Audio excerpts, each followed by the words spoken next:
warahmatullahi wabarakatuh. Innal hamdalillah nahmaduhu wa nasta'inu wa nastaghfiruh wa na'udzu billahi min syururi anfusina wa min sayyiati a'malina. May yahdihillahu fala mudhillalah wa may yudlil fala hadiyalah. Asyhadu an la ilaha illallah wahdahu la syarikalah wa asyhadu anna Muhammadan abduhu wa rasuluh la nabiyya ba'da.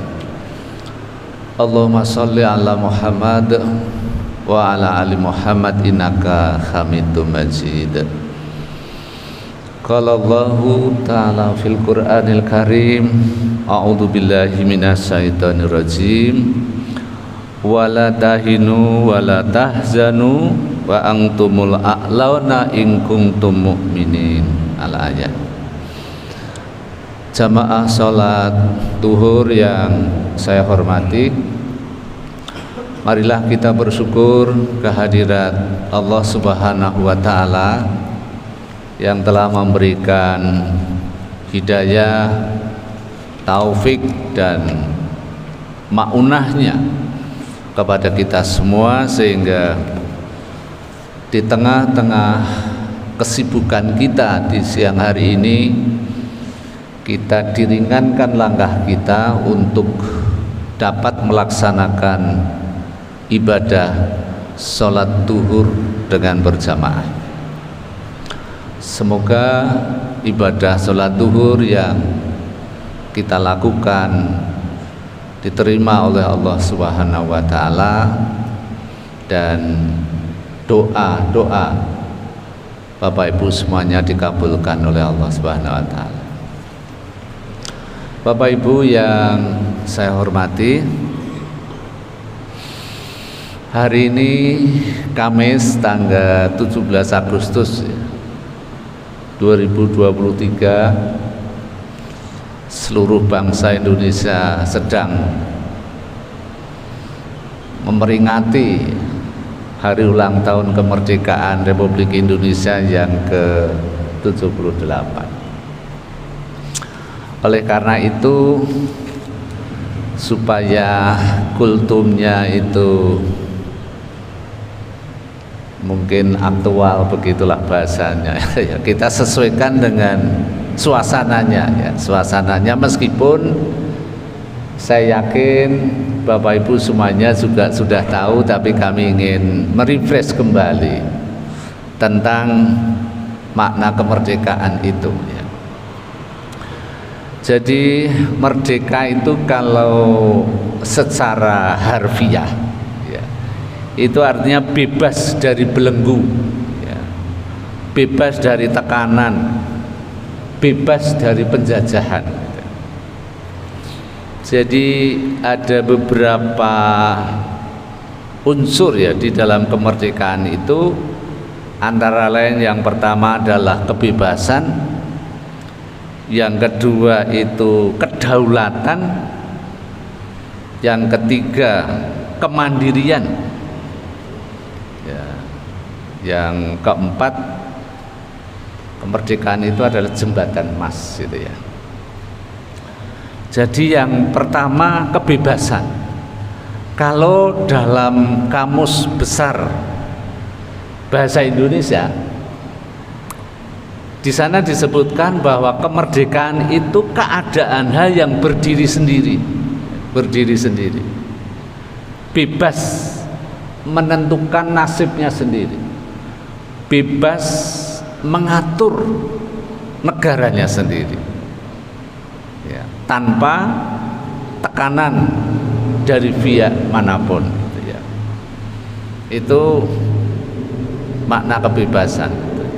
Kemudian yang kedua kedaulatan, artinya merdeka itu Indonesia tidak lagi berada di bawah kekuasaan pemerintah negara manapun. Jadi berdaulat itu artinya kekuasaan, ya, tertinggi, ya, kekuasaan tertinggi untuk mengatur kehidupan bangsa Indonesia itu. Kalau kedaulatan rakyat berarti kekuasaan tertinggi berada di tangan rakyat, itu undang-undangnya begitu. Tapi kalau di Indonesia kan perwakilan ya, perwakilan itu. Bahkan yang lain-lain juga perwakilan itu. Itu yang apa? Kedaulatan. Kemudian yang ketiga kemandirian. Ya. Kemandirian itu artinya bangsa Indonesia tidak lagi menggantungkan nasib bangsanya itu pada bangsa lain. Kemandirian bangsa Indonesia itu meliputi ipolexos hankam kalau dalam bahasa dulu itu begitu. Jadi ideologi, politik, ekonomi, kebudayaan, ya, dan pertahanan dan keamanan, termasuk pendidikan. Itu apa, hukum juga begitu. Jadi punya kemandirian untuk mengatur itu. Lalu yang terakhir, kemerdekaan juga merupakan jembatan emas ya, jembatan emas menuju masyarakat ya, yang kuat, masyarakat yang berkompeten, masyarakat yang berintegritas ya, masyarakat yang mampu berdaya saing gitu ya. Kalau dalam bahasa agama ya, untuk mewujudkan masyarakat, kalau di dalam GBN itu masyarakat adil dan makmur, kalau di dalam Quran ya badatun thayyibatun wa rabbun ghafur. Jadi upaya untuk mewujudkan itu. Jadi memang kemerdekaan itu bagi bangsa Indonesia secara de facto maupun de jure itu sudah sah gitu ya, sudah sah. De facto karena juga diakui oleh negara lain, de jure-nya juga diakui merdeka secara hukum oleh negara-negara lain.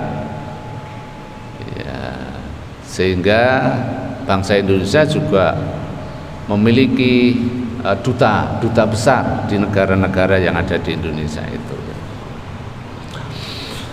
Bapak Ibu yang saya hormati, berikutnya kalau kita sudah mengetahui tentang makna kemerdekaan, maka kita perlu introspeksi sekarang. Berdasarkan pengertian tadi, kalau misalkan diterapkan di dalam kehidupan bangsa Indonesia, ini sudah sama apa belum gitu ya. Lihat jawabannya kalau menurut Taufik Ismail ya, menurut Taufik Ismail, saya tidak apa, ini tidak pendapat saya sendiri, tapi saya lihat pendapatnya Taufik Ismail itu juga realitas gitu ya, realitas itu yang ada di dalam WA itu ya, itu. Oleh karena itu jangan teriak merdeka, itu malu itu ya, malu itu. Karena satu, itu alasannya ada apa ya, 7 ya, ada 7 alasan. Yang pertama, bangsa Indonesia sekarang ini sedang apa ya, terhimpit ya, atau tercekik terhimpit atau tercekik dengan ribuan triliun hutang. Oleh karena itu ya, kita berdoa mudah-mudahan bangsa Indonesia itu bisa nyaur utang gitu ya, bisa nyaur utang, bisa mengembalikan utang gitu ya. Itu. Kemudian yang kedua, alasan yang kedua, banyak anak negeri yang hanya jadi babu di negeri orang. Bangsa Indonesia tidak mampu untuk memulangkan tenaga kerja yang ada di luar negeri itu untuk kembali ke Indonesia dengan memberikan pekerjaan yang layak. Sementara tenaga kerja asing berbondong-bondong datang ke Indonesia. Yang ketiga alasannya, negeri Khatulistiwa ini atau negeri Indonesia ini, bangsa Indonesia ini itu dihampiri kekayaan alam yang luar biasa. Tetapi yang mengelola bukan bangsa Indonesia sendiri, yang mengelola adalah orang lain. Alasan yang ketiga itu, alasan yang ketiga atau tadi yang ketiga apa ya, negara Khatulistiwa. Kemudian yang keempat ya, kemiskinan dan pengangguran bangsa Indonesia itu semakin meluas. Terasa berat untuk bisa hidup layak, harga terus naik ya, terus merangkak naik, ditambah pajak juga kian naik. Tetapi bersyukurlah Bapak Presiden Republik Indonesia pidatonya menaikkan gaji ya, pegawai negeri dan PNS, TNI dan Polri 8% ya. Sementara gaji pensiun dinaikkan 12%. Jadi alhamdulillah yang punya pensiun itu. Yang punya pensiun.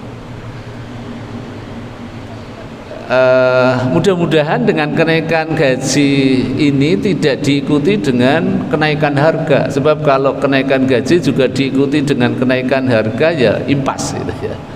Impas itu. Itu. Dan data di itu ya, kemiskinan itu di Indonesia itu datanya itu ada di World Bank apa itu ada 40% itu. Saya pernah baca itu data kemiskinan itu alasan yang keempat. Kemudian alasan yang kelima, demokrasi korporasi itu mencengkeram di negeri ini. Keuangan yang maha kuasa, korupsi menjadi budaya, kolusi makin menganga itu alasan yang kelima. Kemudian alasan yang keenam, luas negeri ini itu dipenuhi oleh potensi sumber daya, tetapi yang menjadi persoalan bangsa Indonesia itu garam saja impor, singkong juga impor.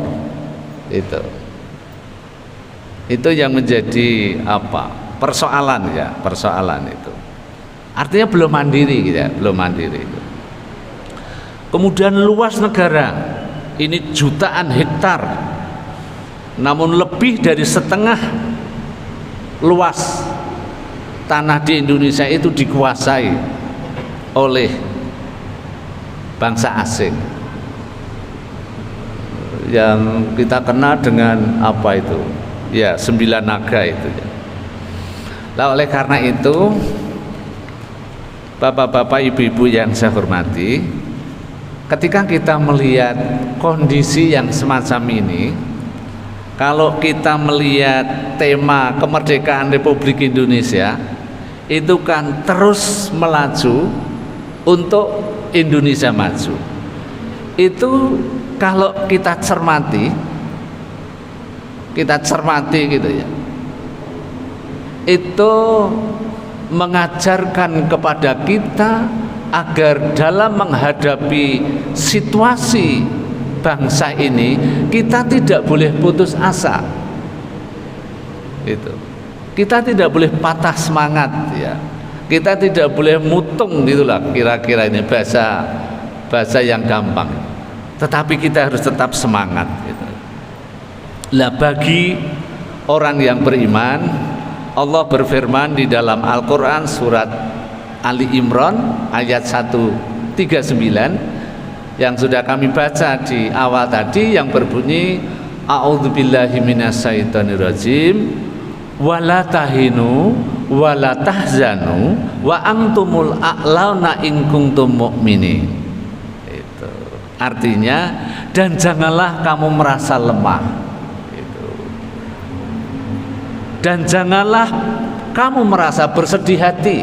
Jadi kita tidak boleh lemah, tidak boleh bersedih hati, sebab kamu paling tinggi derajatnya jika kamu beriman. Jadi orang yang beriman itu memiliki derajat yang paling tinggi, ya, paling tinggi. Oleh karena itu Allah bersama kita. Allah berjanji kalau kita bersyukur Allah akan menambah nikmatnya. Kalau kita berdoa Allah akan mengabulkan doanya dan lain sebagainya. Oleh karena itu Tuhan bersama kita itu. Nah, oleh karena itu bapak-bapak, ibu-ibu yang saya hormati, ketika kita sudah memperingati hari ulang tahun kemerdekaan Republik Indonesia yang ke-78 ini, maka sudah barang tentu kita perlu meluruskan arah perjuangan bangsa Indonesia itu agar sesuai dengan tujuan berdirinya negara itu. Lah kalau di dalam pembukaan Undang-Undang Dasar 1945 di sana itu ada tujuan negara, ada bentuk negara, ada rumusan naskah Pancasila yang saya lihat susunan peringatan hari ulang tahun kemerdekaan Republik Indonesia di pusat itu ada pembacaan naskah Pancasila yang ditirukan oleh seluruh peserta upacara. Tetapi saya tadi tanya di SD itu sudah tidak ada pembacaan naskah Pancasila.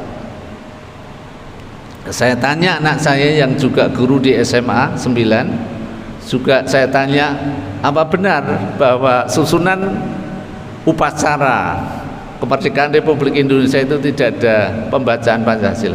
Katanya pembacaan naskah Pancasila diganti dengan teks proklamasi kemerdekaan Republik Indonesia itu.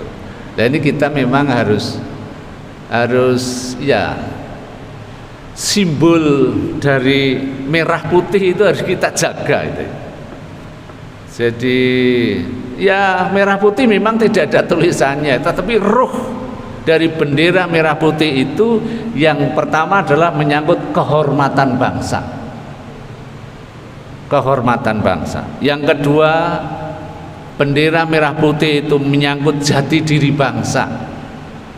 Yang ketiga, bendera merah putih itu menyangkut harga diri bangsa. Oleh karena itu kita harus bersama-sama menegakkan ya, merah putih itu di dalam kehidupan bermasyarakat, berbangsa dan bernegara. Yang tujuan daripada negara itu salah satu diantaranya dari 4 itu, yang pertama adalah melindungi segenap bangsa Indonesia dan seluruh tumpah darah Indonesia. Yang kedua, memajukan kesejahteraan umum. Yang ketiga, mencerdaskan kehidupan bangsa. Yang keempat, ikut serta dalam mewujudkan ketertiban dunia. Lah, kata kuncinya sebenarnya dalam rangka membangun negara itu, yang pertama itu harus membuat rakyatnya itu aman. Lalu yang kedua, sejahtera, gitulah. Jadi aman dan sejahtera itu tugas utama. Nah, kesejahteraan umum itu meliputi seluruh bangsa Indonesia. Kalau di dalam Al-Quran kita tahu di dalam surat Al-Hujurat itu ayat 13 Allah berfirman, ya ayuhan nas inna khalaqnakum min dzakari wa unsa wa ja'alnakum syu'uban wa qabaila lita'arafu inna akramakum indallahi atqakum innallaha alimun khabir. Jadi hai manusia, sesungguhnya kami telah menciptakan kamu sekalian dari jenis laki-laki dan perempuan, dan telah kami jadikan bagi kamu itu sekalian itu bersuku-suku dan berbangsa-bangsa, atau berbangsa-bangsa dan bersuku-suku agar kalian saling mengenal gitu. Sesungguhnya yang paling mulia di antara kamu adalah orang yang bertakwa ya. Dan Allah, sesungguhnya Allah Maha mengetahui, Maha mengenal. Jadi ayat ini memberikan pelajaran bahwa manusia itu memiliki egaliter, ya, kesetaraan, kesamaan derajat, yang di dalam konsep Islam bahwa suku Jawa tidak lebih unggul daripada suku Madura dan seterusnya, ya. Tapi sama, yang membedakan adalah inna akramakum indallahi atqakum. Oleh karena itu, marilah kita mengisi kemerdekaan Republik Indonesia itu dengan meningkatkan rasa syukur kita kepada Allah. Hakikat syukur itu adalah ketaatan, kepatuhan, dan ketundukan kepada perintah Allah Subhanahu wa Ta'ala, dan menjauhi larangan-larangannya. Sudah barang tentu dengan kita meningkatkan iman dan takwa kita kepada Allah, maka Allah akan melimpahkan barokahnya baik dari langit maupun dari bumi, sehingga keberkahan fid dunya wal akhirah, atau dalam bahasa Qur'annya itu badatun thayyibatun wa rabbun ghafur, itu akan bisa kita wujudkan. Itulah kultum yang dapat kami sampaikan. Mudah-mudahan ada manfaatnya. Kurang lebihnya mohon dimaafkan. Assalamualaikum warahmatullahi wabarakatuh.